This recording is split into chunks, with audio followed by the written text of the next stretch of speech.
Hello दोस्तों, कैसे हैं आप सभी का सुकून एफएम चैनल में हार्दिक स्वागत है। दोस्तों, अगर आप पहली बार आए हैं तो चैनल को सब्सक्राइब कर लें, वीडियो को लाइक शेयर और कमेंट जरूर करें। आज हम सुनेंगे सीक्रेट घर जमाई पति का एपिसोड नंबर 15। चलिए करते हैं शुरू। सोलोनिक से बचाने के लिए अभय ने काव्या की गाड़ी को बुलेट प्रूफ बना दिया था, खुद ड्राइवर बन गया था और आज वो पहली बार उनको ऑफिस छोड़ने के लिए जा रहा था। उसके बाद सुनकर काव्या हंस पड़ी और हंसकर उसकी गाड़ी के अंदर बैठ गई। तभी अभय खुद घूमकर ड्राइविंग सीट पर आकर बैठ गया।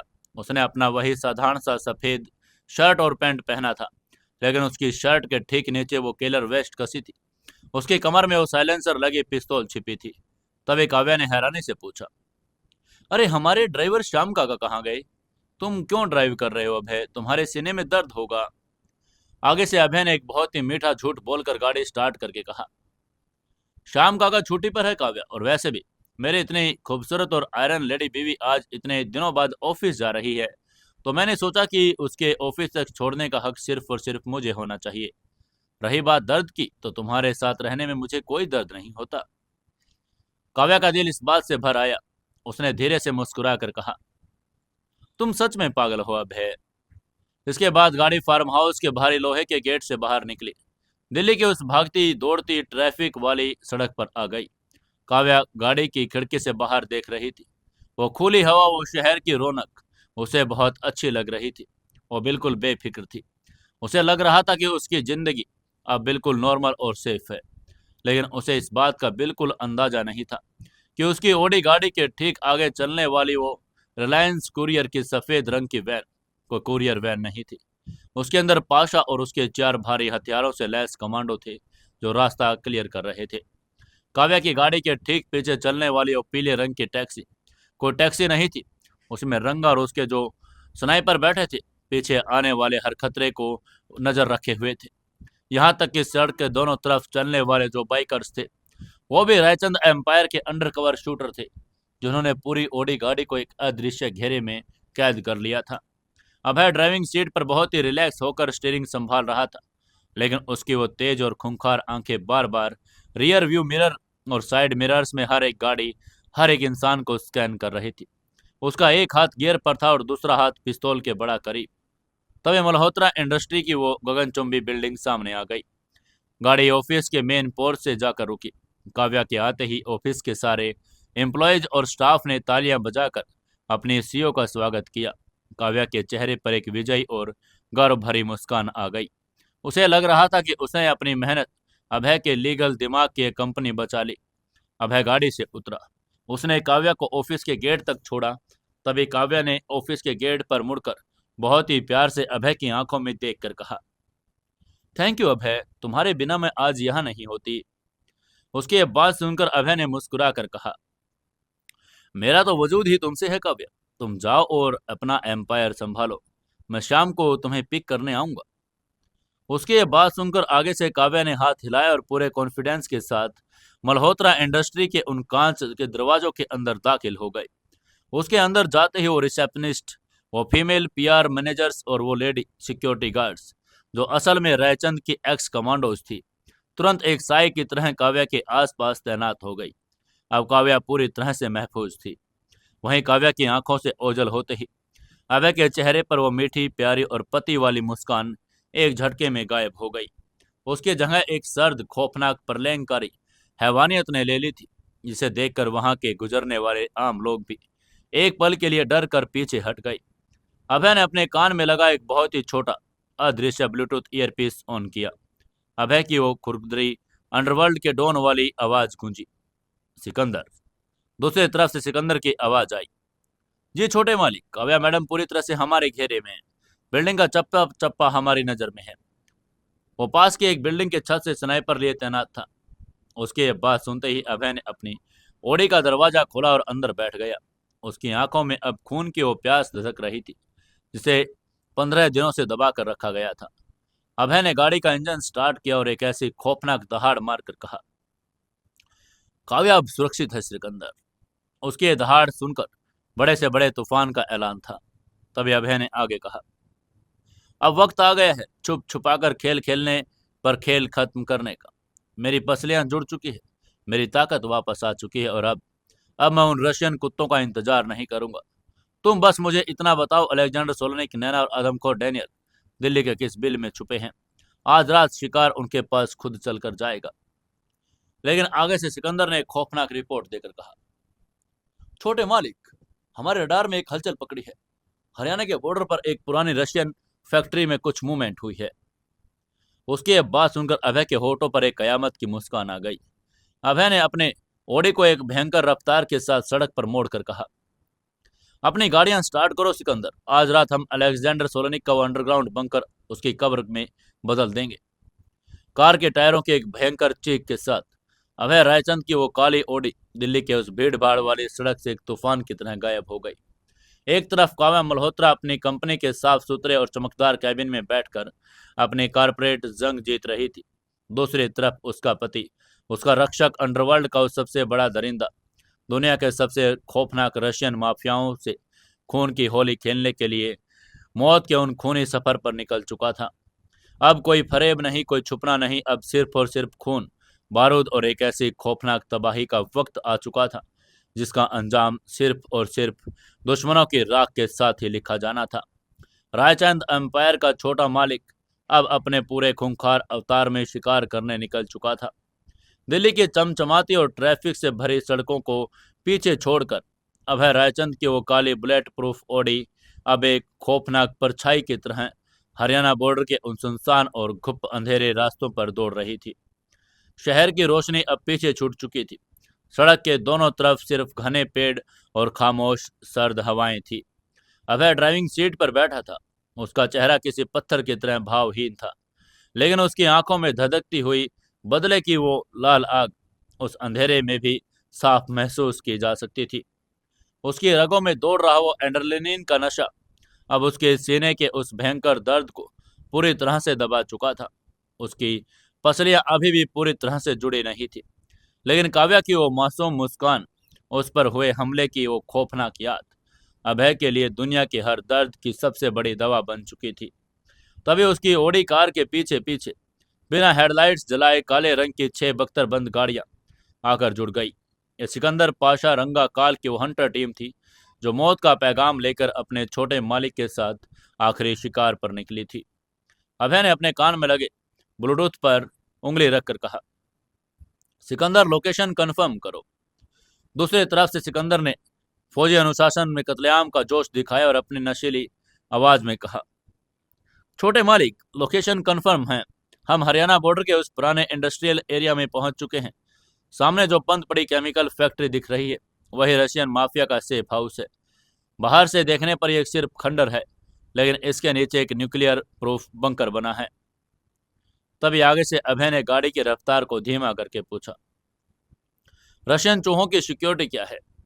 दूसरी तरफ से सिकंदर ने तुरंत जवाब देकर कहा, मालिक, हमारे ड्रोन, रडार और थर्मल इमेजिंग ने साफ दिखा दिया है। बंकर के बाहर और स्कंडर फैक्ट्री के चप्पे चप्पर पर ठीक 40 रशियन कमांडो तैनात हैं। ये आम गुंडे नहीं मालिक, ये रशियन स्पेटनाज के रिटायर्ड हाई ट्रेंड असिन हैं। इनके पास latest automatic weapons, night vision और स्नाइपर राइफल्स हैं। इन्होंने पूरे इलाके को एक किले में बदल दिया है। उसकी ये बात सुनकर अभय के होठों पर एक बहुत ही शैतानी और मौत जैसी सर्द मुस्कान आ गई। अभय ने अपनी ओडी को फैक्ट्री में आधा किलोमीटर दूर एक घने पेड़ों के झुरमुट के पीछे रोककर कहा, 40 हो या 400, आज रात इस खंडर की मिट्टी रशियन खून से लाल होगी। गाड़ियां यहीं रोको, आगे का सफर हम पैदल तय करेंगे। आज रात कोई कुत्ता जिंदा नहीं बचना चाहिए। इसी समय उधर पुराने फैक्ट्री के नीचे बने उस बड़े गहरे हाई टेक अंडरग्राउंड बंकर के अंदर मौत की नहीं बल्कि हार और बेबसी की खामोशी पसरी थी। बंकर के उस अत्याधुनिक मेडिकल रूम में अलेक्जेंडर सोलोनिक एक सर्जिकल बेड पर पड़ा हुआ था। रायचंद के उस टॉर्चर और काल के बेतहाशा मार ने रशियन भ्रातवा के इस भगवान की हड्डियां तोड़ दी। उसका चेहरा सूजा हुआ था। उसकी सांसें एक मशीन के सहारे चल रही थी। वो पूरी तरह टूट चुका था। उसने अभी तक रिकवर नहीं किया था। उसके बगल वाले बेड पर नैना अलेक्जेंडर सोलोनिक लेटी हुई थी। साइबेरियाई शिकारों करने वाली वो खूंखार महारानी आज खुद शिकार बनकर तड़प रही थी। अरावली के उस तहखाने में सुल्तान के पंजों ने उसकी पीठ और कंधों का मांस फाड़ दिया था। उसके गोरे जिस्म पर पट्टियों का एक मोटा जाल बिछा था। हर करवट के साथ उसके मुंह से दर्द की एक सिसकी निकल रही थी। कमरे के दूसरे कोने में लोहे की भारी जंजीरों से बंधा वो आदमखोर दरिंदा डैनियल सोलोनिक पड़ा हुआ था। बाघ के दांत और पंजों के इस आदम खोर के सीने और पेट को इस कदर फाड़ दिया था कि उसकी पसलियां दिखाई दे रही थी। रशियन डॉक्टर ने उसे भारी एनेस्थीसिया देकर बेहोश किया था ताकि उसके घावों को सिला जा सके। नैना ने बहुत ही दर्द से अपनी नीली आंखों को खोला। उन आंखों में अब वो पुराना गुरूर नहीं था। नैना ने अपनी सूखी जुबान को अपने होठों पर फेर कर कहा, नहीं अलेक्जेंडर, ये बंकर रडार पर नहीं दिखता। हमारे बाहर 40 सबसे बेहतरीन रशियन लड़ाके पहरा दे रहे हैं। सबसे बड़ी बात, अभय रायचंद खुद बहुत घायल है, वो एक मरीज है। उसे ठीक होने में महीनों लगेंगे। जब तक वो ठीक होगा हम रूस वापस पहुंच चुके होंगे और अपनी एक नई और 10 गुना बड़ी फौज लेकर लौटेंगे। नैना और अलेक्जेंडर खुद इसी झूठी तसल्ली को दिलासा दे रहे थे। अभय रायचंद अभी घायल है और लाचार इंसान है। उन्हें इस बात की भनक ही नहीं थी कि वो घायल शेर उनके दरवाजे पर साक्षात मौत बनकर खड़ा हो चुका है। तभी बंकर के अंदर लगे रेड अलार्म पर एक भयंकर कान फाड़ देने वाली आवाज गूंज गई। नैना और अलेक्जेंडर झटके से उठने की कोशिश करने लगे, लेकिन उनके घावों में भयंकर दर्द उन्हें वापस बेड पर पटक दिया। अलेक्जेंडर ने दर्द से कराहकर बंकर के कमांडो को रेडियो पर पुकार कर कहा, क्या हुआ, अलार्म क्यों बज रहा है? तभी आगे से रेडियो पर जो आवाज आई उसने उन दोनों रशियन शैतानों का शरीर का खून जमा दिया। उधर से कमांडर ने घबरा कर कहा, बॉस, हम पर हमला हुआ है। कोई पूरी की पूरी आर्मी लेकर आया। हमारे आउटर पैरामीटर के 10 गार्ड को बिना कोई आवाज किए मार डाला। वो लोग अंदर आ रहे हैं। बाहर खड़े रशियन कमांडर की आवाज में ऐसा खौफ था जो उन्होंने कभी पहले नहीं सुना। उसकी बात सुनकर नैना ने चीख कर कहा, कौन है वो लोग? तभी कमांडर ने कांप कर कहा, वो अभय रायचंद है। वो खुद आया है। रेडियो पर सिर्फ गोलियों की गड़गड़ाहट, रशियन कमांडर की मौत की चीख गूंजी। फिर रेडियो हमेशा के लिए शांत हो गया। उसकी ये बात सुनकर नैना की नीली आंखें खौफ से फट गई। उसने हैरान होकर धीरे से कहा, अभय रायचंद, वो यहाँ कैसे पहुंच गया? वो तो खुद घायल था। नैना का चालाक दिमाग सुन पड़ गया। वहीं उधर बंकर के ऊपर उस खंडर हो चुकी केमिकल फैक्ट्री के प्रांगण में इस वक्त मौत अपना सबसे खौफनाक और नंगा नाच नाच रही थी। रात के उस गुप्त अंधेरे को ऑटोमेटिक हथियारों की मजल फ्लैश ने रोशन कर दिया। सिकंदर पाशा, रंगा और काल ने अपनी हंटर टीम के साथ फैक्ट्री को चारों तरफ से घेर लिया था। रशियन कमांडोज भी पूरी तरह से अलर्ट हो चुके थे। कंक्रीट के पिलर्स पुरानी मशीनों के पीछे पोजीशन ले ली थी। रायचंद की टीम पर अंधाधुंध फायरिंग कर रहे थे। तभी सिकंदर ने चिल्लाकर कहा, कवर फायर दो। सिकंदर ने अपनी भारी मशीन गन से रशियन गार्ड्स पर एक गोलियों की ऐसी बारिश की कि 2 रशियन कमांडोज के शरीर छलनी होकर हवा में उछल गए। लेकिन इन सब के बीच जो शख्स साक्षात मौत का फरिश्ता बनकर कुरुक्षेत्र के बीचों बीच चल रहा था, वो अभय रायचंद था। अभय ने कोई भारी मशीन गन नहीं ली थी। उसके दोनों हाथों में 2 कस्टमाइज साइलेंसर लगी ग्लॉक पिस्तौल थी। उसका वो काला सूट रात के अंधेरे में घुल गया था। गोलियों की बौछार उसके अगल बगल से सनसनाती हुई निकल रही थी, लेकिन अभय के कदमों में कोई लड़खड़ाहट नहीं थी, न कोई खौफ था। उसका वो कमांडो, रिफ्लेक्स और हिटमैन वाला अवतार पूरी तरह से जाग चुका था।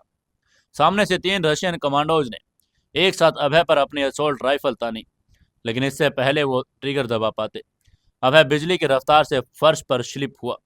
उसने अपने घुटनों के बल सिसक कर अपने दोनों हाथों को उठाया और बिना एक सेकंड गंवाए थुप थुप थुप 3 स्टिक और अचूक हेडशॉट। तीनों रशियन कमांडोज के माथे के बिल्कुल बीचों बीच गोलियां लगी और उनके भेजे दीवार पर जा चिपक गए। वो बिना कोई आवाज के धड़ाम से जमीन पर गिर पड़े। तभी एक रशियन स्नाइपर ने फैक्ट्री की छत से चिल्लाकर अपनी राइफल अभय की तरफ मोड़कर कहा, यह इंसान नहीं, ये शैतान है, इसे रोक लो।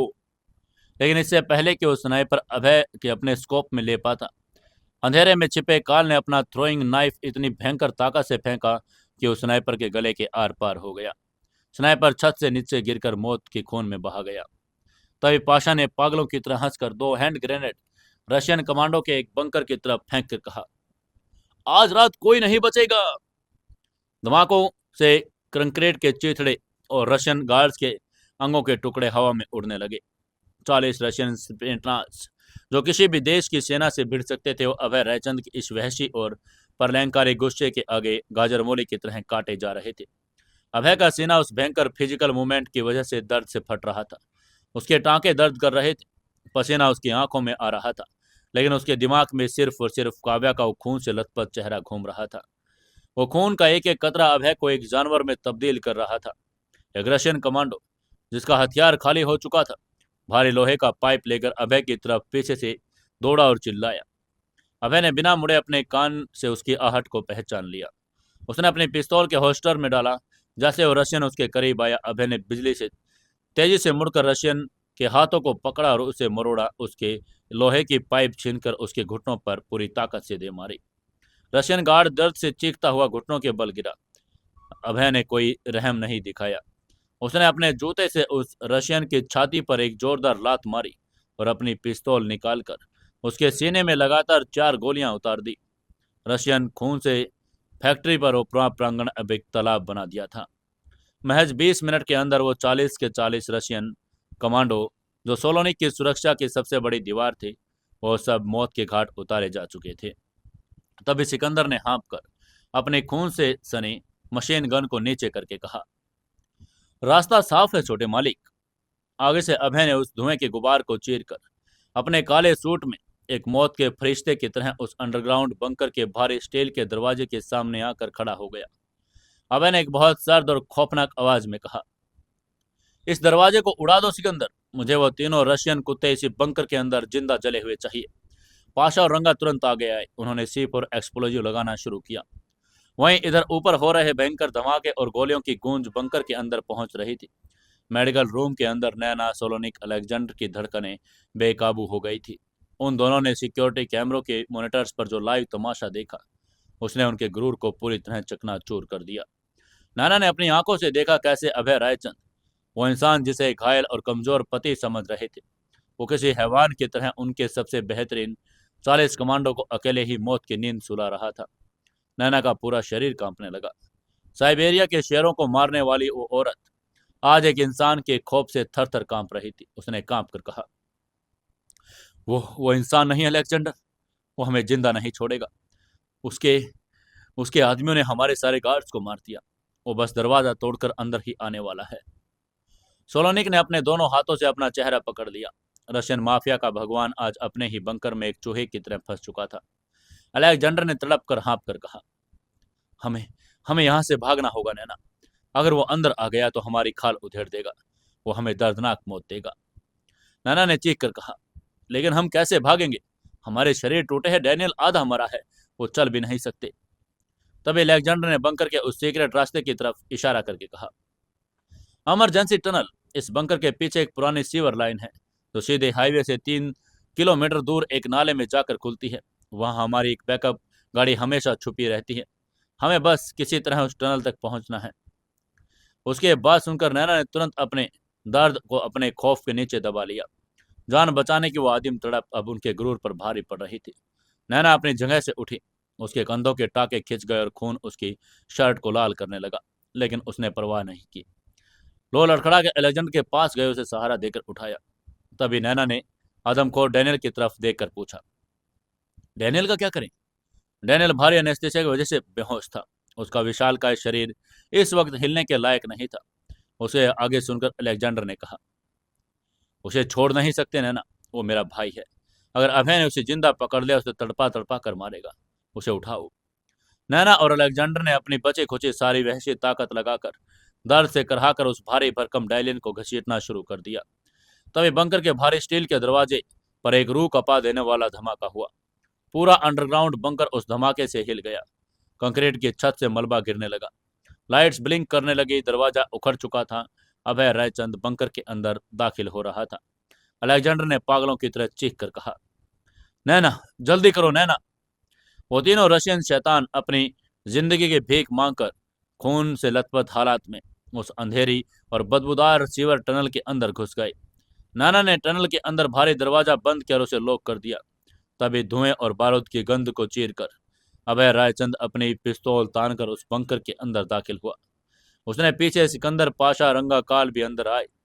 बंकर का अंदरूनी हिस्सा पूरी तरह से खामोश था। अभय की लाल आंखें उस मेडिकल रूम की तरफ घूमी। वहां सिर्फ खून से सने खाली सर्जिकल बेड्स पड़े थे। फर्श पर खून की ताजा बूंदें घसीटे जाने के निशान थे, जो टनल की तरफ जा रहे थे। सिकंदर ने उस खाली कमरे को देखकर एक भयंकर निराशा और गुस्से में कहा, वो भाग गए छोटे मालिक। अभय धीरे धीरे चलकर उस सीक्रेट टनल के भारी लोहे के दरवाजे के पास गया। उसने देखा कि दरवाजा अंदर से लॉक किया जा चुका है।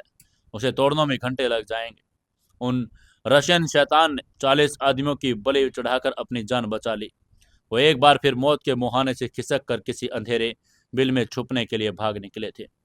अभय के अंदर का वो खौफनाक और प्रलयंकारी गुस्सा ज्वालामुखी की तरह फट पड़ा। वो अब अपनी हदें पार कर गया था। उसने पिस्तौल को हॉस्टल में डाला और अपने दांतों से इतनी जोर से भींचा कि मसूड़ों से खून आने लगा। अभय जोर से चिल्लाया। अभय ने अपने गले में ऐसी खौफनाक अमानवीय दर्द भरी शेर जैसी दहाड़ निकाली, उसने उसके पूरे अंडरग्राउंड बंकर को कंपा दिया। उसके वो दहाड़ इतनी भयंकर थी, पाशा और रंगा जैसे हथियारे भी खौफ के मारे पीछे हट गए। अभय ने अपने मुक्के को पूरी ताकत से कंक्रीट की दीवार पर मारा। कंक्रीट की दीवार और अभय के हाथ से खून से रिसने लगा, लेकिन उसने अपने शरीर के दर्द की कोई परवाह नहीं की।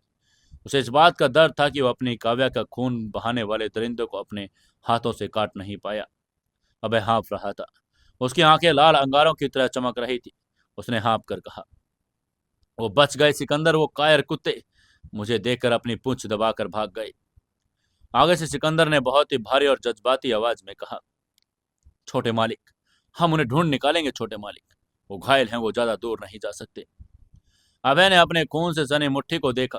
वो एक बहुत ही खौफनाक और सर्द मुस्कान अपने चेहरे पर लाकर उस खाली बंकर में एक ऐसा ऐलान किया जैसे सुनकर शैतान भी कांप जाए। अभय ने एक एक लफ्ज और मौत की तरह चबा कर कहा, उन्हें भागने दो सिकंदर, उन्हें भागने दो। वो जितना भागेंगे उतने घावों का दर्द बढ़ेगा, उनका खौफ उतना ही गहरा होगा। जब भी वो अपनी आंखें बंद करेंगे उन्हें मेरी पिस्तौल की चमक दिखाई देगी।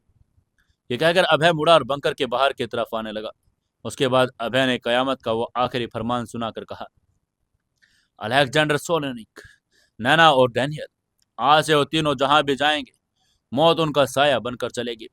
मैं उन्हें पाताल से भी खींच कर निकालूंगा, और जब वो मेरे सामने आएंगे तो उन्हें वो मौत दूंगा जिसे देखने के बाद आसमान भी खून के आंसू रोएगा।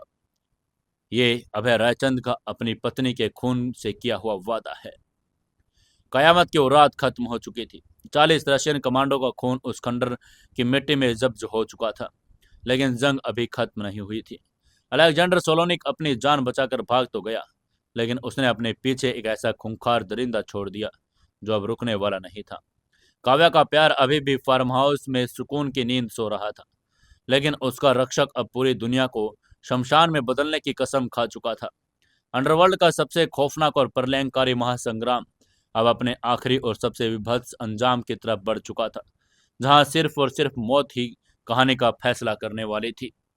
वहीं उधर उन खूनी बंकर के ठीक नीचे बने उस हाईटेक बंकर के पीछे वाली पुरानी और बदबूदार सीवर लाइन के अंदर का नज़ारा किसी खौफनाक और घिनौने नर्क से कम नहीं था। वो रशियन माफिया, जिसके नाम से दुनिया भर की सरकारें, पुलिस और बड़े बड़े सिंडिकेट्स थर थर कांपते थे, आज वो अपनी जान बचाने के लिए चूहों की तरह कीचड़, गंदे पानी और अंधेरे में रेंग रहे थे। बंकर का वो भारी लोहे का दरवाजा अब बंद हो चुका था, लेकिन उस दरवाजे के पार से आने वाली अभय रायचंद की वो प्रलयंकारी, खौफनाक और शेर जैसी दहाड़, मैं उन्हें पताल से भी खींच कर निकालूंगा, अभी भी उन तीनों रशियन शैतानों के कानों में पिघले शीशे की तरह गूंज रही थी। नैना अलेक्जेंडर सोलोनिक, साइबेरियाई शिकार करने वाली वो बेखौफ और खूंखार महारानी, आज अपने ही खून से लथपथ थी।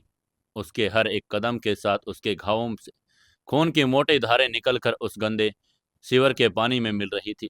सीवर के उस गंदे और सड़ांध मारते पानी की वजह से उसके खुले घावों में एक ऐसी भयंकर और जानलेवा जलन हो रही थी कि वो बार बार अपने होठों को दांतों से काटकर अपनी चीख को बाहर आने से रोक रही थी। लेकिन नैना का दर्द सिर्फ उसके शरीर तक सीमित नहीं था। उसके ठीक बगल में उसका पति अलेक्जेंडर सोलोनिक और भगवान उसका पूरी तरह से टूट चुका था।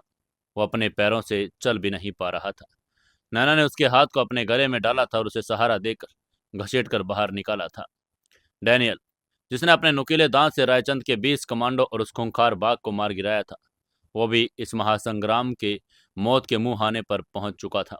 हैवी एनेस्थेसिया और खून की भयंकर कमी की वजह से डैनियल पूरी तरह से बेहोश था। उस 6 फीट के विशालकाय दानव को उस कीचड़ भरी सीवर टनल में घसीटना नैना और अलेक्जेंडर के लिए एक असंभव काम साबित हो रहा था।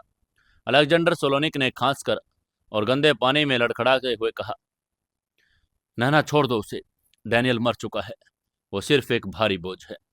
अगर हम उसे घसीटते रहे तो अभय रायचंद हमें पकड़ लेगा, वो हमें जिंदा नहीं छोड़ेगा नैना। सोलोनिक, जो पूरी दुनिया को अपने इशारों पर नचाता था, आज मौत के खौफ से इतना ज्यादा डर चुका था कि वो अपनी जान बचाने के लिए अपने सगे भाई के बेहोश शरीर को उसी बदबूदार नाले में छोड़कर भागने को तैयार था। नाना ने कहा, चुप रहो अलेक्जेंडर, वो तुम्हारा भाई है। मैं उसे उस दरिंदे अभय रायचंद के हाथों में खिलौना बनने के लिए नहीं छोड़ सकती। अपनी हिम्मत मत हारो, चलो।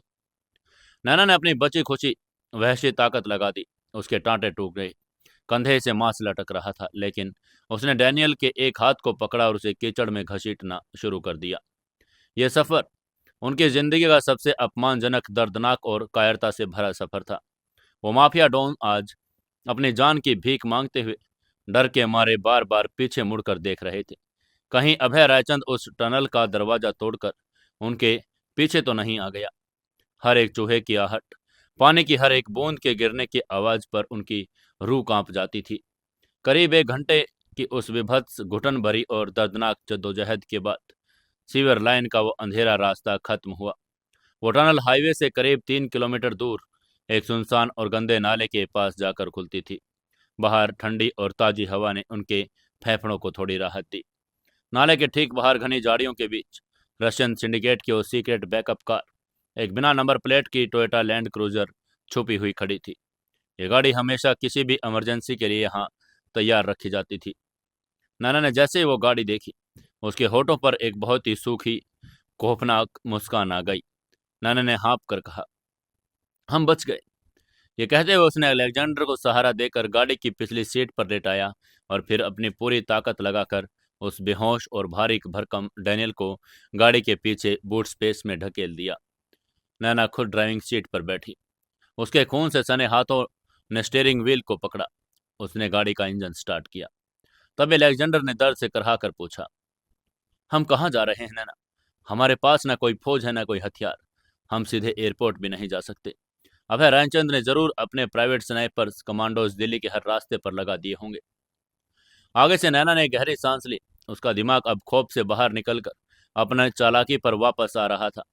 नैना ने आंखें सिकोड़कर गाड़ी को सुनसान कच्चे सड़क पर ले जाकर कहा, हम दिल्ली नहीं जा रहे अलेक्जेंडर।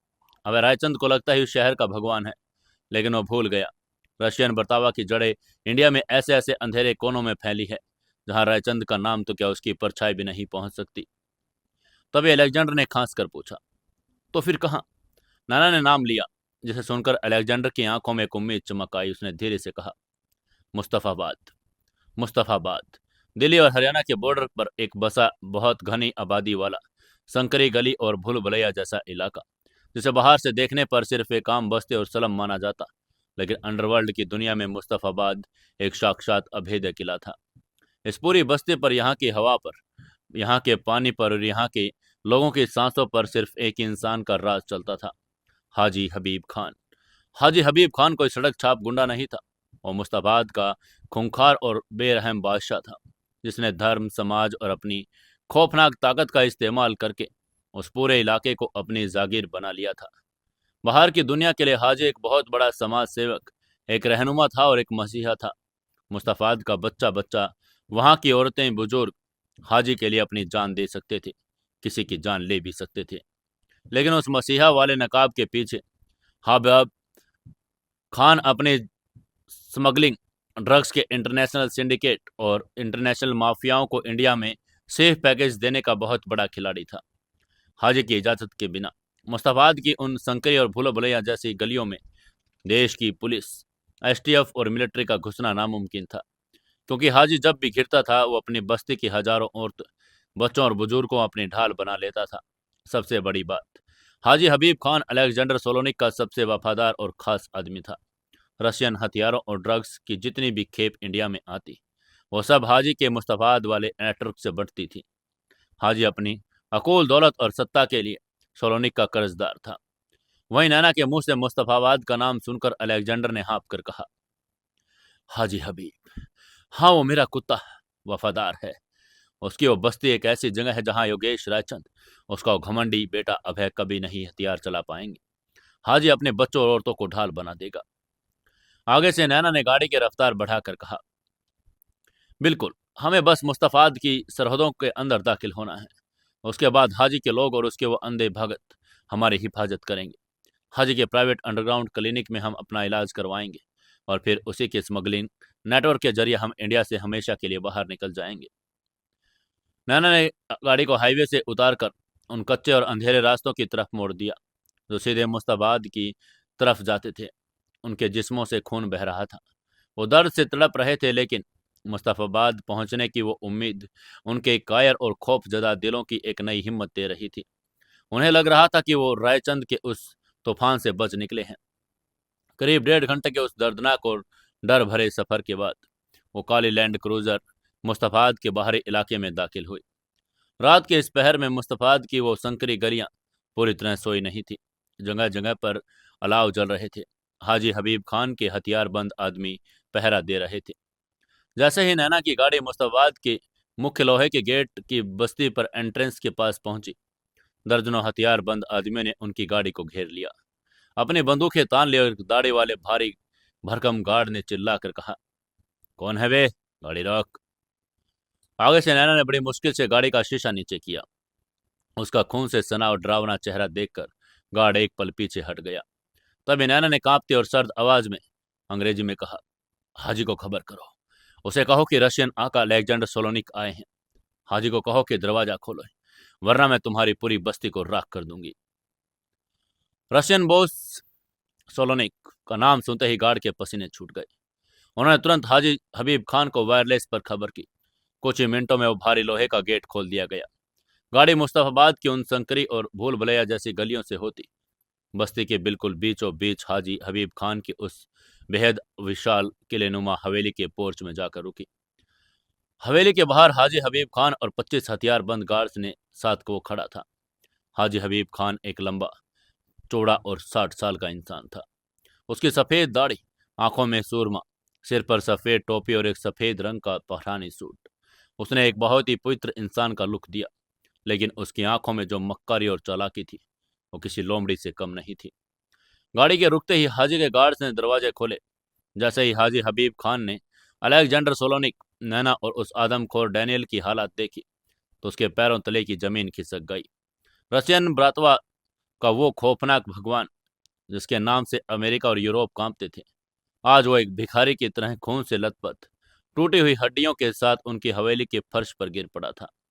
नैना का शरीर बाघ के पंजों से फटा हुआ था और वो विशालकाय डैनियल तो लगभग मर ही चुका था। तभी हाजी हबीब खान ने घबराकर अलेक्जेंडर को सहारा देने के लिए आगे बढ़कर कहा, या खुदा, अलेक्जेंडर बॉस, ये आपकी हालत, किसने की आपकी हालत? कौन है जिसने मौत को दावत दी? आगे से अलेक्जेंडर ने हाजी के कंधे का सहारा लिया और बोला, अभय रायचंद, योगेश रायचंद का बेटा वो कोई इंसान नहीं, साक्षात शैतान है हाजी। उसने मेरे पूरे एम्पायर को इंडिया में खत्म कर दिया। हमारी फौजें मारी जा चुकी हैं। वो हमें ढूंढ रहा है हाजी, वो हमें मार डालेगा। अभय रायचंद का नाम सुनते ही हाजी हबीब खान की आंखों में एक पल के लिए खौफ की लहर दौड़ गई। रायचंद एम्पायर से सीधी दुश्मनी लेने का मतलब था खुदकुशी करना। तभी अलेक्जेंडर ने गिड़गिड़ा कर कहा, मुझे मुझे पनाह चाहिए हाजी, मेरी हिफाजत करो, मेरी बीवी और मेरे भाई का इलाज करवाओ। मैं तुम्हें इंडिया का सबसे बड़ा बादशाह बना दूंगा, तुम्हें अरबों की दौलत दूंगा, बस मुझे उस अभय रायचंद से बचा लो। दुनिया का सबसे बड़ा डॉन आज एक लोकल बस्ती के गुंडे के सामने अपनी जान की भीख मांग रहा था। दौलत और सत्ता का लालच हाजी हबीब खान के डर पर हावी हो गया। वो जानता था कि अगर उसने आज सोलोनिक की जान बचा ली तो ये माफिया जिंदगी भर उसका गुलाम बन जाएगा। आगे से हाजी हबीब खान ने अपनी सफेद दाढ़ी पर हाथ फेर कर बहुत ही शैतानी और गुरूर भरी मुस्कान के साथ कहा, आप बेफिक्र रहें बॉस, आप मुस्तफाद की सरहदों में दाखिल हो चुके हैं। यह हाजी का किला है। यहाँ रायचंद तो क्या, मुल्क की सरकार भी मेरी इजाजत के बिना परिंदा भी बर नहीं मार सकती। मैं देखता हूँ कि वो अभय रायचंद कैसे मेरी बस्ती के अंदर घुसने की जरूरत करता है। इसके बाद हाजी ने तुरंत अपने गार्ड्स को हुक्म देकर कहा, बॉस को, नैना मैडम को और उस बड़े वाले को तुरंत हमारे अंडरग्राउंड बेसमेंट के सीक्रेट हॉस्पिटल में ले जाओ। हमारे सारे डॉक्टर्स को वहां बुलाओ। इनका इलाज शुरू करो। सोलोनिक और उसके परिवार को तुरंत स्ट्रेचर पर डालकर हवेली के नीचे एक खुफिया और हाई टेक बेसमेंट में शिफ्ट कर दिया गया। हाजी ने एक खास कमांडर ने पूछा, और मुस्तफाबाद की हिफाजत के लिए क्या करना है हाजी भाई? उनकी ये बात सुनकर हाजी हबीब खान की आंखों में एक बहुत नीच, कायरतापूर्ण और खौफनाक चाल चमक उठी। हाजी ने एक मक्कड़ और शातिर मुस्कान के साथ कहा, अभय रायचंद अपनी खूनी फौज को लेकर जरूर आएगा, लेकिन मैं जानता हूं वो रायचंद और उसका बेटा बेगुनाह औरत और बच्चों पर गोलियां नहीं चलाते। ये उनकी सबसे बड़ी कमजोरी है। ये कहते हुए हाजी ने मुस्तफाबाद की उस रात की खामोशी में अपना वो कायरतापूर्ण फरमान जारी करके आगे कहा, बस्ती की मस्जिद के लाउड स्पीकर से ऐलान कर दो, गली मोहल्ले के सारे लोगों को जगाओ, हर एक घर से औरत, बच्चे, बूढ़े बाहर आने चाहिए। उन्हें बताओ कि मुस्तफाबाद पर बाहर से दुश्मन हमला करने आ रहे हैं, जो हमारी बस्ती को उजाड़ देंगे। उन सभी औरत, बच्चे और बेगुनाह लोगों को बस्ती के मेन गेट पर, मुस्तफाबाद की पूरी सरहद पर एक इंसानी दीवार की तरह खड़ा कर दो। बच्चों को सबसे आगे। मैं देखता हूं कि वो खूंखार अभय रायचंद इन बेगुनाहों के सीने को चीरकर, इन बच्चों पर गोलियां चलाकर सोलोनी तक कैसे पहुंचेगा। हाजी हबीब खान का ये दांव अंडरवर्ल्ड के इतिहास का सबसे घिनौना और कायरतापूर्ण दांव था। उसने उन रशियन शैतानों को बचाने के लिए अपनी ही बस्ती की मासूम औरत, बच्चों की जिंदगियों को मौत के मुहाने पर खड़ा करने का फैसला कर लिया। कुछ ही मिनटों पर लाउड स्पीकर में भड़काऊ ऐलानों से पूरे मुस्तफाबाद को जगा दिया। नींद में सोए बच्चे, मासूम, घबराई औरतें, बुजुर्ग हाजी के गुंडों के खौफ और भड़काने की वजह से अपने अपने घरों से निकलकर मुस्तफाबाद के उस एंट्रेंस की तरफ बढ़ने लगे। इसी के साथ एक खौफनाक इंसानी दीवार तैयार होने लगी। हजारों की तादाद में लोग उस ठंडी रात में मुस्तफाबाद के मुख्य गेट पर बाहर खड़े हो गए। उनके पीछे हाजी के हथियार बंदे गुंडे छिपे थे, जो किसी भी हलचल पर ट्रिगर दबाने के लिए तैयार थे। रशियन शैतान अब इंसानी ढाल के पीछे महफूज महसूस कर रहे थे। इस समय उधर खंडर बंकर के पास अभय रायचंद की आंखों से वो प्रलयंकारी गुस्सा अब एक फौलादी और ठंडे इरादे में बदल चुका था। उसने अपनी वो लाल आंखें उस खाली सीवर टनल से हटा ली थी। तभी सिकंदर ने अपने लाल हाईटेक टैबलेट पर कुछ कोऑर्डिनेट्स चेक करके कहा, छोटे मालिक, हमारी साइबर और ड्रोन टीम ने उस सीवर टनल के दूसरे छोर से निकलने वाले टायर के निशान और थर्मल हीट सिग्नेचर को ट्रेस कर लिया है। वो लोग एक बैकअप गाड़ी में भाग निकले हैं। उसकी ये बात सुनकर अभय ने मुड़कर सिकंदर की तरफ देखा। कहा, सिकंदर की आवाज में पहली बार एक झिझक, एक अजीब सी घबराहट थी। उसने कहा, मालिक, अंडरवर्ल्ड का वो खूंखार जल्लाद जो मौत से नहीं डरता था, वो आज वो एक लोकेशन का नाम लेने से कतरा रहा था। अभय ने एक बहुत ही ठंडी और खौफनाक आवाज में कहा, सिकंदर, मुझे लोकेशन नाम चाहिए। उसकी आवाज उससे भी ज्यादा भारी थी। उसका ये ऑर्डर सुनते ही आगे से सिकंदर ने कांप कर कहा, मालिक, मालिक, वो लोग मुस्तफाबाद की तरफ गए हैं। वो हाजी हबीब खान के अड्डे पर दाखिल हो चुके हैं। ये नाम सुनते ही पाशा रंगा काल जैसे खूंखार हथियारों के चेहरे पर एक गहरी सोच और परेशानी के भाव आ गई। तभी अभय ने उस नाम को दोहरा कर कहा, मुस्तफाबाद। अभय रायचंद, जिसने अपनी जिंदगी का एक बड़ा हिस्सा उस माफिया दुनिया के पन्नों को पढ़ने में लगाया था, वो मुस्तफाबाद की हकीकत को अच्छी तरह से जानता था। उसे पता था हाजी हबीब खान कौन है और उसका काम करने का तरीका कितना नीच है। तभी सिकंदर ने अब आगे बढ़कर अभय को समझाने की कोशिश करके कहा, छोटे मालिक, ये एक बहुत बड़ा जाल है। हाजी हबीब खान सोलोनी का सबसे खास कुत्ता है, लेकिन वो कुत्ता सामने से नहीं लड़ता। अगर हम अभी मुस्तफाबाद की तरफ अपनी आर्मी लेकर गए तो हाजी अपनी प्राइवेट आर्मी को आगे नहीं करेगा। वो बस्ती की औरतें, छोटे छोटे बच्चे और मासूम बुजुर्गों को सड़क पर खड़ा कर देगा। वो एक ह्यूमन शील्ड बना देगा। सिकंदर की बातों में तजुर्बा और वो सच्चाई थी जिसे झुठलाया नहीं जा सकता।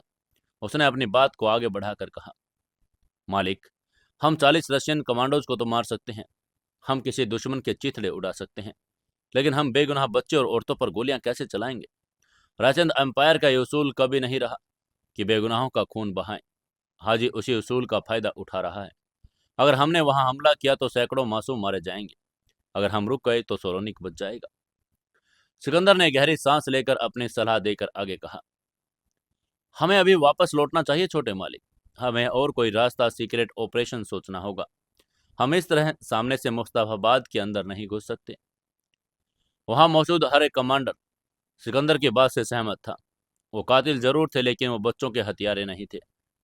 हाजी को इंसानी ढाल का एक ऐसा चक्रव्यूह था जिसे भेदना महाभारत के चक्रव्यूह से भी ज्यादा नामुमकिन था। लेकिन उन सभी ने अभय रायचंद के दिल में धधक रही उस बदले की आग की गहराई को अभी तक समझा ही नहीं था। अभय ने अपनी पिस्तौल निकाली, उसकी मैगजीन को चेक किया, उसे वापस अपने शोल्डर होल्स्टर में रख लिया।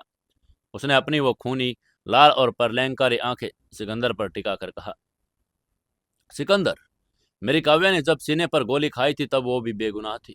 इन रशियन कुत्तों ने मेरी बेगुनाह पत्नी का खून बहाने से पहले एक सेकंड भी नहीं सोचा था। अभय की आवाज में एक ऐसा सन्नाटा था जो मौत से भी ज्यादा खौफनाक था। अभय ने अपने काले सूट को, कॉलर को ठीक किया और अपनी ओड़ी की तरफ कदम बढ़ा दिए। तभी सिकंदर ने घबरा कर पूछा, छोटे मालिक, आप क्या करने वाले हैं? अभय ने गाड़ी का दरवाजा खोलकर ऐसी दहाड़ मारी और उस रात के सन्नाटे में दूर तक गूंज गई। उसने दहाड़ कर कहा, मैं मुस्तफाबाद जा रहा हूं सिकंदर। मुझे कोई फर्क नहीं पड़ता कि हाजी हबीब खान ने मुस्तफाबाद की सड़कों पर औरतों की दीवार खड़ी किया, बच्चों की। मुझे कोई फर्क नहीं पड़ता कि वो भगवान की आड़ में छुप रहे शैतान की। ये कहते हुए अभय ने अपनी गाड़ी की इग्निशन ऑन की और गाड़ी के इंजन ने एक भयंकर गर्जना की। अभय ने सिकंदर की आंखों में घूर कर अपने जीवन का सबसे खौफनाक और जटिल फैसला सुनाकर कहा, रायचंद एम्पायर बेगुनाहों का खून नहीं बहाता, ये सच है। मैं उन औरतों और बच्चों पर एक भी गोली नहीं चलाऊंगा। मैं उन्हें एक खरोंच भी नहीं आने दूंगा। तभी सिकंदर ने कंफ्यूज होकर पूछा, तो फिर आप अंदर कैसे जाएंगे मालिक? वो लोग आपको रोक लेंगे। अभय के होठों पर एक ऐसी दरिंदे वाली शैतानी मुस्कान आई। उसने स्टीयरिंग व्हील पर अपनी पकड़ मजबूत करके कहा, मैं उन्हें रोकूंगा नहीं सिकंदर। मैं उस इंसानी दीवार को चीरूंगा नहीं। मैं उस दीवार को अपने खौफ से पिघला दूंगा। आज मुस्तफाबाद का बच्चा बच्चा ये देखेगा कि जब एक पति अपनी पत्नी के खून का बदला लेने निकलता है तो वो इंसानों को नहीं मारता, वो उनके अंदर के भगवान को भी डरा देता है। ये कहते हुए अभय ने चिल्लाकर आगे कहा, गाड़ियां निकालो सिकंदर। आज रात मुस्तफाबाद की सरहदों पर कयामत दस्तक देगी। अलेक्जेंडर सोलोनिक को मैं हाजी की हवेली के बालों से घसीट कर बाहर लाऊंगा। अभय का यह हुक्म पत्थर की लकीर था। सिकंदर पाशा रंगा काल ने एक दूसरे की तरफ देखा। उन्हें पता था कि उनका छोटा मालिक अब उस मुकाम पर पहुंच चुका है जहां कोई भी नामुमकिन काम कर सकता है। उन्होंने तुरंत अपनी बख्तरबंद गाड़ियों के दरवाजे खोले और अंदर बैठ गए।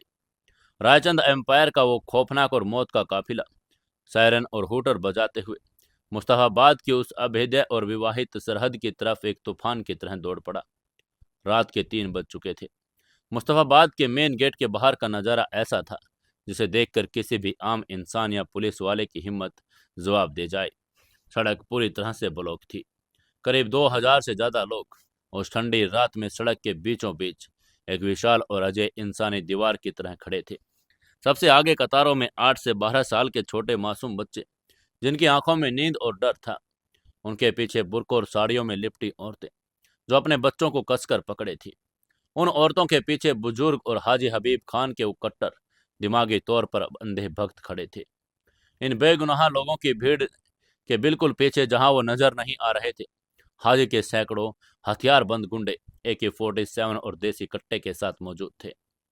हाजी हबीब खान खुन मुस्तफाबाद के गेट के ऊपर बने एक सुरक्षित बंकर की बालकनी में खड़ा था।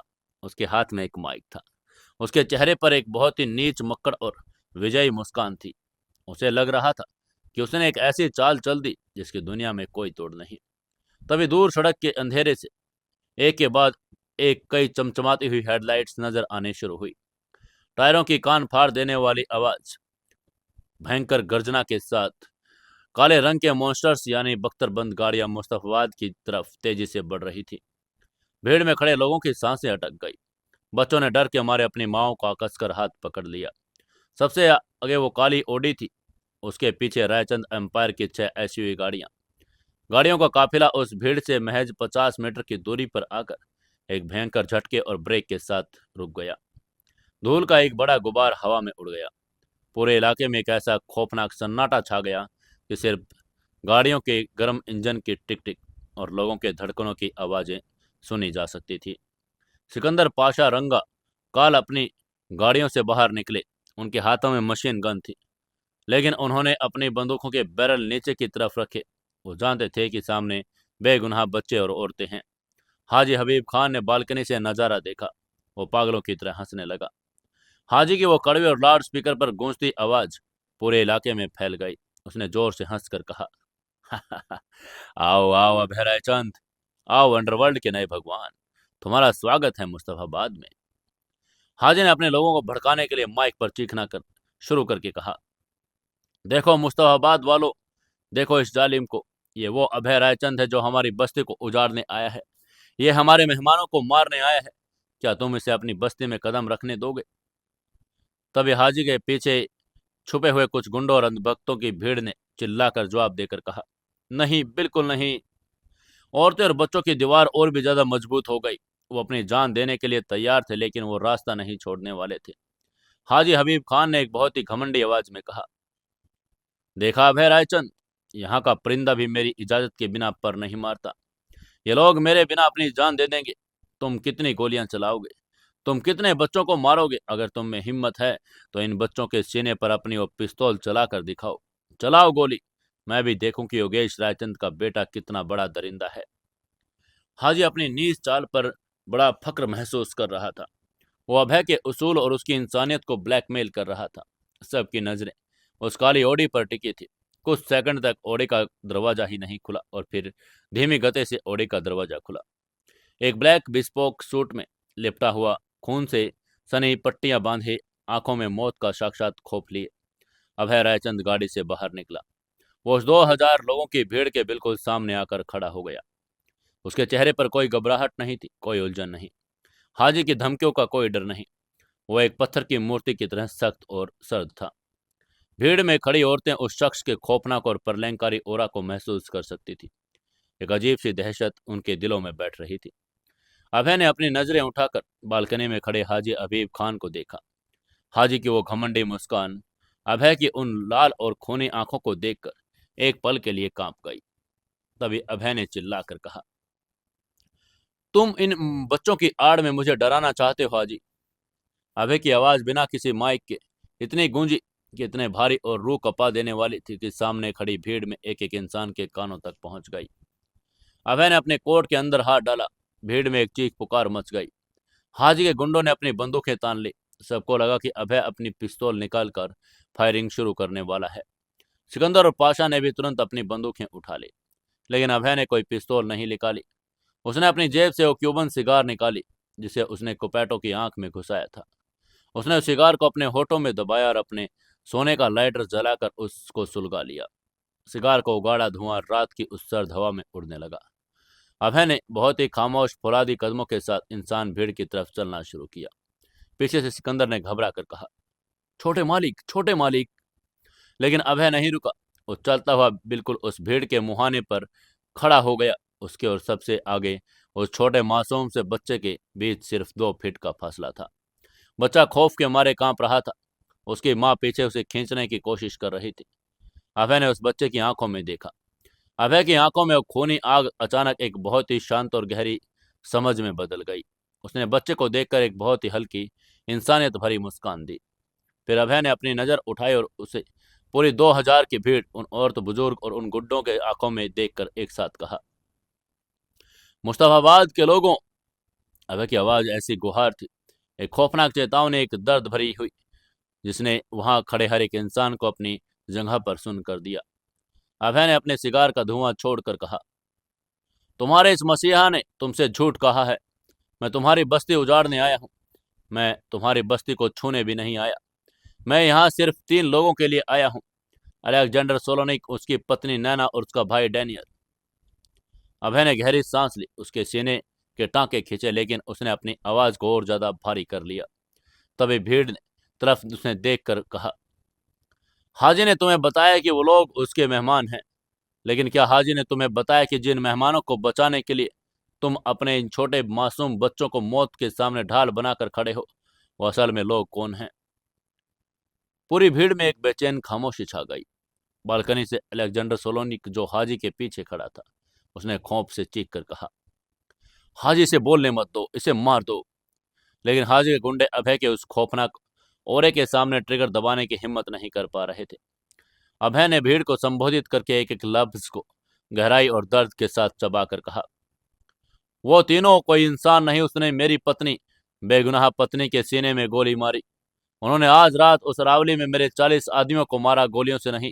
उस डैनियल नाम के आदमखोर ने अपने दांतों से जानवरों की तरह मेरे आदमियों की गर्दन नोच कर उनका खून पिया है। ये सुनते ही भीड़ में मौजूद औरतों और बुजुर्गों के चेहरे पर एक खौफ और हैरानी छा गई। आदमखोर, दांतों से खून पिया। तब अभय ने एक बहुत ही कड़वी, दिल को चीर देने वाली हंसी हंसकर कहा, तुम लोग एक ऐसे आदमखोर शैतान को अपनी बस्ती में अपने इन छोटे छोटे बच्चों के बीच पनाह दे रहे हो, और तुम सोचते हो कि हाजी तुम्हारा मसीहा है। हाजी ने चंद पैसे और अपनी गद्दी के लालच में एक नरभक्षी को तुम्हारे घरों के बीच लाकर छुपा दिया। वो डैनियल एक जानवर है, अगर उसे भूख लगी तो वो हाजी को नहीं, तुम्हारे छोटे बच्चों की गर्दन को अपने दांतों से नोच लेगा। ये हाजी उसे रोक भी नहीं पाएगा। अभय की इन बातों ने उस भीड़ के दिमाग में एक साइकोलॉजिकल और बहुत खौफनाक बम फोड़ दिया। एक पति का वो दर्द और आदमखोर की सच्चाई सुनकर कई औरतों ने डर के मारे अपने बच्चों को और भी ज्यादा कसकर अपने सीने से लगा लिया। उनका वो अंधा विश्वास जो हाजी पर था, अब वो खौफ में बदलने लगा था। वहीं उसकी ये बात सुनकर हाजी हबीब खान बालकनी से पागलों की तरह चीखने लगा। उसने चिल्लाकर कहा, बकवास कर रहा है, ये झूठ बोल रहा है। मेरी बस्ती वालों, इसकी बातों में मत आना, ये तुम्हें धोखा दे रहा है। अबे ने हाजी की तरफ ऊपर देखा। उसकी आंखों में अब वो कयामत की आग वापस आ चुकी थी। अभय ने अपनी सिगार को जमीन पर फेंका और अपने महंगे बूट से कुचल दिया। अभय ने बहुत शांत लेकिन रूह कपा देने वाली आवाज में आखिरी फरमान सुनाकर कहा, मैं यहाँ तुमसे लड़ने नहीं आया मुस्तफाबाद, लेकिन मैं उन 3 रशियन कुत्तों को यहाँ से जिंदा भी नहीं जाने दूंगा। अभय ने अपने कोट के अंदर हाथ डाला। इस बार उसने कोई सिगार नहीं निकाली। उसने अपनी वो चांदी के रंग की चमकती पिस्तौल निकाल ली। भीड़ में एक चीख पुकार मच गई। लोग पीछे हटने लगे, लेकिन अभय ने वो पिस्तौल भीड़ पर बच्चों पर नहीं तानी। उसने वो पिस्तौल सीधे अपने ही सिर की तरफ तान ली। ये देखकर सिकंदर पाशा और रंगा की आंखों में एक खौफनाक चमक आ गई। सिकंदर ने घबरा कर कहा, छोटे मालिक, ये आप क्या कर रहे हैं? हाजी हबीब खान भी बालकनी में सन रह गया। दूसरी तरफ पूरी 2000 की लोगों की भीड़, जो अभय को एक खूंखार दरिंदा समझ रही थी, अपने ही सिर पर पिस्तौल ताने देखकर सुन और हैरान रह गई। अभय ने अपनी उंगली ट्रिगर पर रखकर बहुत ही खौफनाक और पागल दर्द भरी हंसी हंसकर कहा, तुम सोचते हो कि मुझे रोक लोगे? तुम मेरी काव्या का दर्द नहीं जानते। अगर मैं उन दरिंदों को मारकर अपनी पत्नी के खून का बदला नहीं ले सकता, तो मेरे जीने का कोई मकसद नहीं। मैं इस बस्ती के अंदर आऊंगा, जरूर आऊंगा। ये कहते हुए अभय ने भीड़ के सबसे आगे खड़े उन लोगों की आंखों में सीधे देखकर कहा, लेकिन अगर तुमने मुझे रोकने की कोशिश की, अगर तुमने अपनी इस इंसानी दीवार को नहीं हटाया, तो मैं तुम्हारे इन मासूम बच्चों औरतों के सामने इसी सड़क पर अपने ही सिर में गोली मार लूंगा। ये एक ऐसा मास्टर स्ट्रोक, एक ऐसा इमोशनल और साइकोलॉजिकल ब्लैकमेल था जिसकी कल्पना दुनिया के किसी माफिया ने नहीं की थी। तभी अभय ने चिल्लाकर कहा, मैं एक पति हूं जो अपनी पत्नी के कातिलों को ढूंढ रहा है। अगर मैं आज तुम्हारे इन बच्चों के सामने अपने भेजे के चिथड़े यहाँ सड़क पर उड़ा दूंगा, तो तुम्हारे बच्चे जिंदगी भर इस खौफनाक मंजर को नहीं भूल पाएंगे। उनकी रातों की नींद उड़ जाएगी, उनका बचपन एक खूनी सदमे में बदल जाएगा, और इस पाप का, एक मजबूर पति की इस खौफनाक आत्महत्या का जो श्राप है, और तुम्हारे इस मुस्तफाबाद को, तुम्हारे आने वाली पीढ़ियों को कभी चैन से नहीं जीने देगा। ये मेरा तुम सबसे वादा है। अभय रायचंद की इस रूह कपा देने वाली पागलपन की हद तक सच्ची धमकी ने मुस्तफाबाद की उस इंसानी दीवारों को जड़े से हिला दिया। औरतें अपने बच्चों की आंखें बंद करने लगी। वो किसी भी कीमत पर यह नहीं चाहती थी कि उनके बच्चे अपने सामने एक इंसान को इस बेरहमी से खुद को गोली मारते हुए देखे। वो एक पति के इस जुनून और इस पागलपन से पूरी तरह डर गई थी। उन्हें हाजी हबीब के उन रशियन मेहमानों से कोई मतलब नहीं था। वो सिर्फ अपने बच्चों के दिमाग को इस सदमे से बचाना चाहती थी। आगे खड़ी कुछ बुजुर्ग औरतों ने रोकर घबरा कर कहना शुरू किया, अरे पीछे हट जाओ, सब पीछे हट जाओ। हमें इस खून खराबे में और शराब से नहीं पड़ना। अपने बच्चों को पीछे लेकर हटो। और फिर वो चमत्कार हुआ जो हाजी हबीब खान ने अपने सबसे बुरे सपने में नहीं सोचा। 2000 के लोगों की अभेद्य इंसानी दीवार जो गोलियों और तोपों से भी नहीं टूट सकती थी। अभय रायचंद के उस पागल भने खौफ ने पिघलने लगी थी। औरतें अपने बच्चे को गोद में उठाकर सड़क के दोनों किनारे की तरफ हटने लगी। बुजुर्ग भी रास्ता छोड़ने लगे। बीच सड़क पर एक लंबा चौड़ा बिल्कुल खाली रास्ता बन गया, जो एक रास्ता सीधे हाजी हबीब खान की उस हवेली के दरवाजे तक जाता था। हाजी हबीब खान बालकनी में खड़ा ये सब देखकर पागलों की तरह नोचने लगा अपने बाल। उसने चिल्लाकर कहा, रुक जाओ बेवकूफो, उसे रास्ता मत दो, वो तुम्हें बेवकूफ बना रहा है, आगे बढ़ो। हाजी चीख रहा था, लेकिन अब उसकी कोई बात सुनने को तैयार नहीं था। वो आदमखोर डैनियल का खौफ और अभय के सुसाइड का डरावना मंजर उनके दिमाग पर हावी हो चुका था। तभी अभय रायचंद ने अपनी पिस्तौल को अपने सिर से हटाया। उसके होठों पर वो कयामत की विजय की बड़ी खूंखार मुस्कान आ गई। उसने अपनी पिस्तौल की नली को सीधा ऊपर बालकनी में खड़े हाजी हबीब खान की तरफ तान दिया। अभय ने एक ऐसी दहाड़ मारी जिससे पूरी हवेली कांप गई। उसने चिल्लाकर कहा, तुम्हारा खेल खत्म हुआ हाजी। इसके बाद अभय ने पीछे मुड़े बिना ही हुक्म देकर कहा, सिकंदर, गाड़ियां अंदर लाओ और हाजी के जितने भी हथियार बंद कुत्ते सामने आए उनके सीनों को गोलियों से छलनी कर दो। आज रात इस हवेली में सिर्फ और सिर्फ लाशें बिछेंगी। आगे से सिकंदर पाशा रंगा काल ने अपनी मशीन गन्स को लोड करके एक खौफनाक युद्धनाद के साथ जवाब देकर कहा, जी छोटे मालिक। रायचंद एम्पायर का मौत का काफिला उन किनारे खड़े बेगुनाह लोगों को बिना खरोच पहुंचाए मुस्तफाबाद की उस सड़क को चीर कर सीधे हाजी हबीब खान के हवेली से गेट पर टकराया।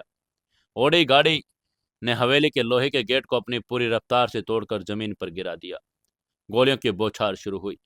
हाजी के गुंडे छतों से फायरिंग करने लगे, लेकिन रायचंद के वो चार कमांडर आज मौत का उनंगा नाच करने आए थे, जिसके आगे कोई नहीं टिक सकता। अभय अपनी गाड़ी से बाहर निकला और सीधा हवेली के अंदर की तरफ बढ़ा, जहां वो तीनों रशियन शैतान हाजी हबीब खान अपनी मौत का इंतजार कर रहे थे। काव्या का रक्षक अब पूरी तरह से एक ऐसे प्रलय में बदल चुका था जो अपने दुश्मनों को पाताल से भी खींच लाया था। मुस्तफाबाद का वो किला टूट चुका था और अब सिर्फ सिर्फ खून का हिसाब बाकी था। अलेक्जेंडर सोलोनिक, नैना और उस आदमखोर डैनियल की मौत की घड़ी अब उनके सिर पर मंडरा रही थी। कयामत का वो सबसे विभत्स और खौफनाक आखिरी महासंग्राम अब हवेली के उन बंद कमरों के अंदर शुरू होने वाला था। मुस्तफाबाद की उस सर्द और खौफनाक रात में हाजी हबीब खान की अभेद्य हवेली का भारी लोहे का गेट एक भयंकर धमाके के साथ टूटकर जमीन पर गिर चुका था। अभय रायचंद की काली ओडी ने उस घमंड के दरवाजे को ऐसे कुचला जैसे वो कागज का बना हो। गाड़ी के बोनट से धुआं उठ रहा था और उसके पीछे सिकंदर पाशा काल अपनी बख्तरबंद गाड़ियों से बाहर निकलकर मौत का साक्षात तांडव करने के लिए तैयार थे। हाजी हबीब खान ने हवेली की बालकनियों से पागल पर चिल्लाकर अपने गुंडों को हुक्म देकर कहा, फायर। हवेली की छत, खिड़की, प्रांगण से हाजी के लगभग 60 से 70 हथियारबंद गुंडों ने अंधाधुंध गोलियों की बौछार शुरू कर दी। आसमान में बंदूकों की आग चमकने लगी। गोलियां ओडी के बुलेट प्रूफ शीशों पर और बॉडी पर बारिश कर रही थी, लेकिन सिकंदर और उसकी हंटर टीम कोई आम गुंडे नहीं थे। उन्होंने तुरंत अपनी गाड़ियों की आड़ ली और अपनी भारी मशीन गन और असोल्ट राइफल से जवाबी बेहद सटीक फायरिंग शुरू कर दी। सिकंदर की गोलियों ने बालकनी में खड़े हाजी के 3 गुंडों को हवा में उछाल दिया। उनके शरीर छलनी होकर नीचे आंगन में जा गिरे।